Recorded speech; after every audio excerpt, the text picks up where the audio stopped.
let your child use your imagination, because like having imaginary friends, okay? Teach them situations, a bad situation, a good situation, and they understand that what they are angry about is the situation and not the person. And the love can stay in the house. But what we're doing right now is meaning that we're respecting the child. Because we're giving him information, we're teaching him the discipline. We're teaching him why. Because we don't do discipline to hurt the child, we do discipline to protect him, to help him get along in schools, to obey rules, because a spanking is one thing, but in the long run, is your boss going to spank you, or is he going to fire you if you do something wrong? He's going to give you a warning. They might be cutting your pay, but it ain't going to be no spanking. So what's that have to do with it? We're not teaching anything there.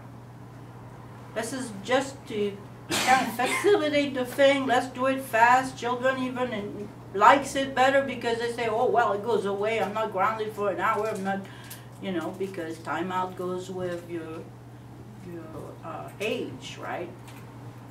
So, yeah, timeout for a 10-year-old is 10 hours. I mean, no.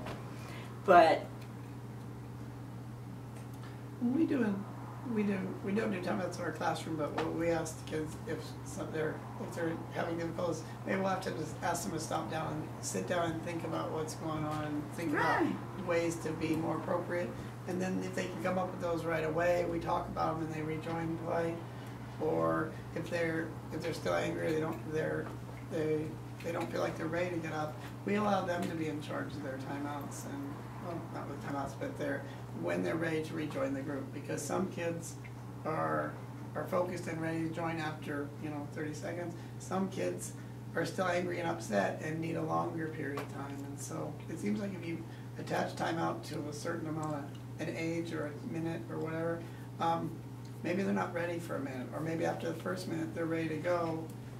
But it seems like timeout is mostly focused on the time, and they want to know when they can get up, is it time to get up, rather than on the behavior. And if you make them in charge of their timeout, and when they're ready, you say, well, when you're ready to get up, or when you're ready to talk, we'll talk, and then we'll go play. Then they're in charge of their body, and they can say when they're ready. And they can be angry as long as they want, and if you're close by, they say, I'm ready to talk, or if I don't want to talk now. And that way, they're in charge of their body, rather than, well, a minute's over, so you can get up and play. They may get up and still be very angry, and you don't want them rejoining play when they're very angry. Or they may be ready, they may be reflective and ready to go after a shorter time. So yeah, and I have an anecdote on that. My son, I used to put a timer. He would change the timer. Yeah, so kids are wild, that's for sure. And his grandma would just laugh and not say a thing. So it's very resourceful. Yeah. I was going to say, I've heard people say, ask children if they're stopped their behavior. It's like, well, you tell me when you're ready for time in. Like when you're ready to go back in, so it's just the same kind of thing. I mean, I was watching a Super Nanny yesterday, and the child, every time he would take a tantrum, the mother would just give in. So she told him, you have to put him in timeout because he didn't listen to you.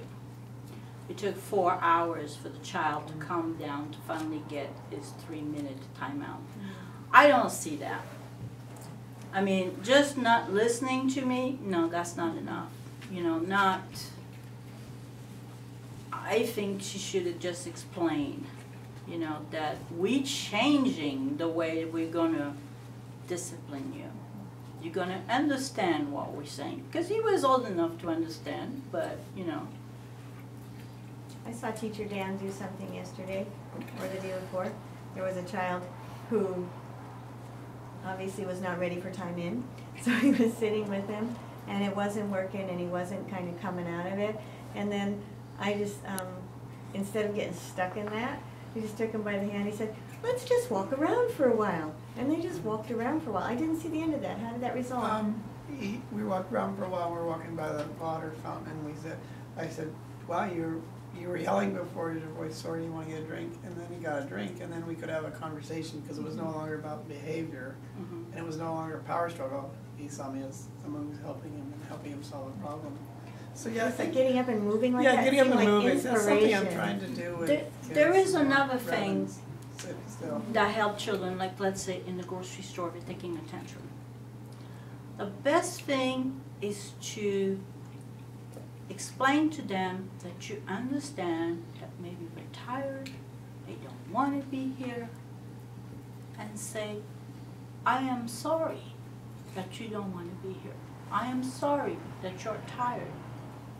But know the refrigerator, it has to have food in there. Otherwise, we're going to have to come back even more often, and so let's do it one time. I don't like it either. Once you make him understand with his egocentricity that Piaget talks about, because they think that they are the center of the world. If you were in another world, you'd be the center of the world too, because everything is around you is connected to you. So that's what he meant. And so if somebody said to you, I understand how you feel like, oh, she's a friend, she cares. You know, I'm not scared. Yes, I'm gonna tell them how I feel. Feel better because somebody cares and feel the same way. Don't feel like being in the grocery store. I prefer to be at home in my bath or something, you know, bubble bath instead of, well, just make him realize that they have the same idea, but it has to be done. That we have to do things sometimes that we don't like. My daughter potty trained her child by just saying, hey, you want this fish like at grandma? Because she keeps saying, I want a fish, I want a fish. She says, you see this diaper bag? If I don't have to buy it, she showed her the money. She said, with this money, I can buy the food for your fish and the fish. Child was potty trained one time. But if we go with credit card, they don't understand. What is this? A card? It's paid? They don't understand there's a money exchange. There's a reason why they don't get it. You know? There's just little clues, and they just get it. They are smart. And transduction, if you put labels to everything, they can connect them. And what it is this brain here is your long-term memory. But because it has labels on it, you can retrieve it and say, oh, that goes with this. But this long-term memory has barely anything in it. So if parents do not encode what they want them to do, they won't remember. Have you ever heard children's self-talk? Saying things like, they're painting something, they have paint on it, and then they say, once it's painting, they say, I have to put it here. Has to dry.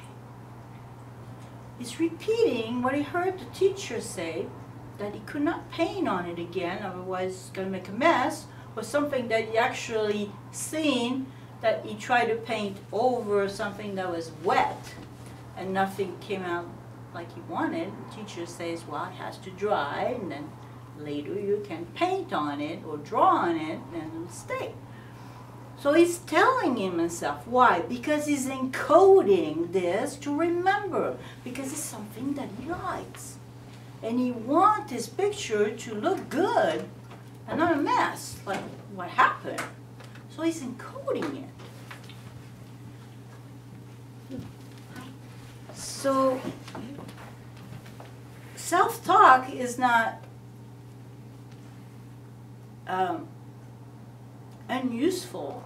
It's useful for a child. Having imaginary friends is useful because of situation. But what about when you read a book? How about offering what would happen if Little Red Riding Hood if she didn't talk to the wolf? Okay? Because that can go with somebody in the store that's trying to catch your kid, the kidnapper. Right? Because they're not ugly, they're not monsters. They're usually nice people, and they come to the child and they have a picture of a little puppy and say, "Oh, that's my puppy, you want to help me get it?" And the child follows. There was a test done in Arizona. Most of the children that were told not to follow strangers thought the stranger had to be looking ugly, okay, scary, whatever, you know, mean. And they follow this person that say, "Come help me find the puppy." All children were kidnapped, but not for real. It was a test. And then the parents were going, "Why did you follow? Why did you wait?" Well, because you didn't say. The person might come to you and say that to you. If that happened, come see mommy. We'll go together if it's true. You know, but if it's not, the person will probably run away or something, or we can catch him.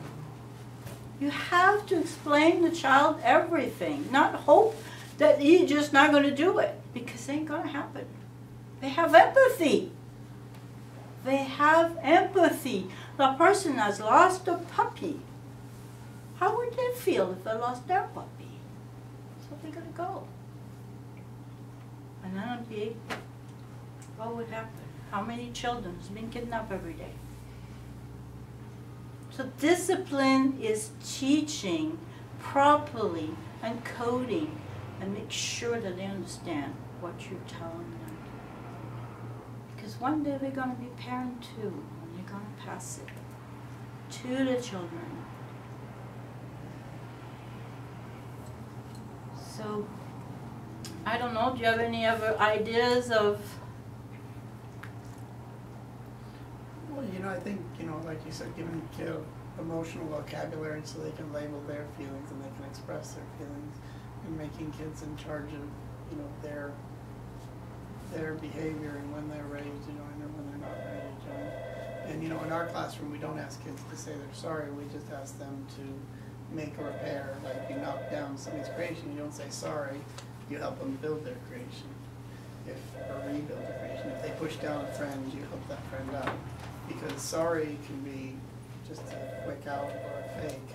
And so, but if you ask them to stop and make a repair, they recognize maybe the damage they did or the hurt that they did if they push somebody over, and help them make amends for that. And then you also help establish a more positive relationship between the children.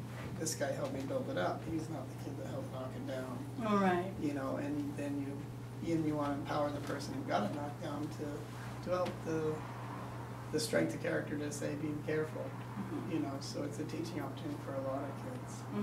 So I think, yeah, it's really important to give your kid those things. Well, where is the point in that? It's to build the self-esteem, to build the confidence in themselves to think when you're not there. Because they are in school. Okay? And then the peers,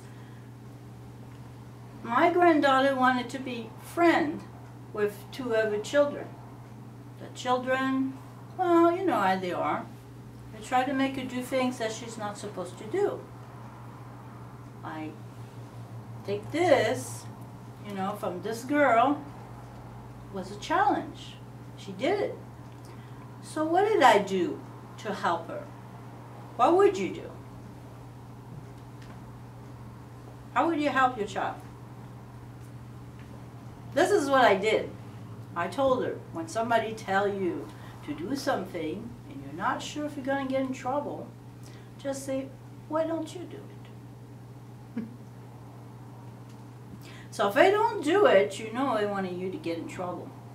Since then, she had no bad cards. And she decided herself to say this, I'll do what my teacher is telling me, Miss Robinson, but I will not do things that you just ask me to do if you're not doing it. And now she has friends and they respect her for it. So I think it's a good thing to give power to your children. You know, it's like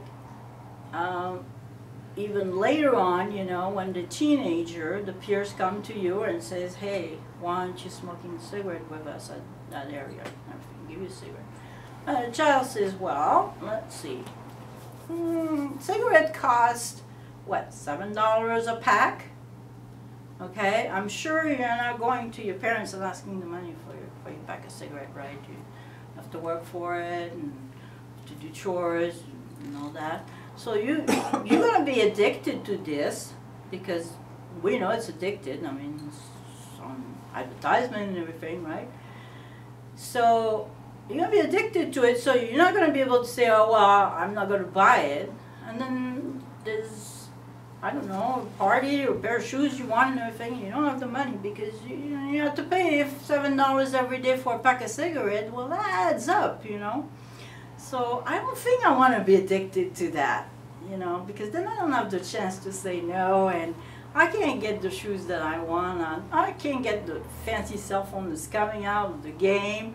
I prefer to save my money for something else, you know, because that ain't addicting. I can say no to that. This is an answer, because the guy is going to say, hey, I want to think about that, you know, maybe he's right. Instead of saying, oh, no, I can't do it because my parents told me I can't, you know, and then the guy says, oh, well, you're not going to do everything your parents tell you. And it's true. Kids have to do the things that they want to do. That makes sense. That they understand why not to. So if you give guidance of the how to, that the child don't feel stupid in front of his peers by just, you know, but kind of smart in a way, because they don't put a seed in their head, hey, what I'm doing is costing me a lot of money. Maybe, who knows, I could have went on a trip or something, all this money I spent. I mean, once you calculate, hey, how many months you've been smoking? You know, I mean, a lot of math, but it goes fast. And I knew that because I used to smoke, and my way to quit was to do a bet with my ex-husband and says, the money that we spend for a cigarette, but at the time it was $7 a carton, we put away, and the one who wins goes where we want to. I won. I was able to quit. And I realized how much money I was saving. So I'm just imagine how much money they can save. I mean, they could pay for their college probably. You know, I mean, it's so expensive. So when you make him realize things, the fact right there in front of their face, it's possible that they're going to change their mind. You know, or give them the solution how to say no to peers. You know, drugs is the same things as expensive. Alcohol, same things as expensive. So don't just say, you know, you're stupid for doing this and everything, I don't want to be there. Just say, I don't think so. I analyze the fact and I don't think I want to be addicted to that stuff. You know, and the person just will respect you for that. To have a reason why and be able to say it. And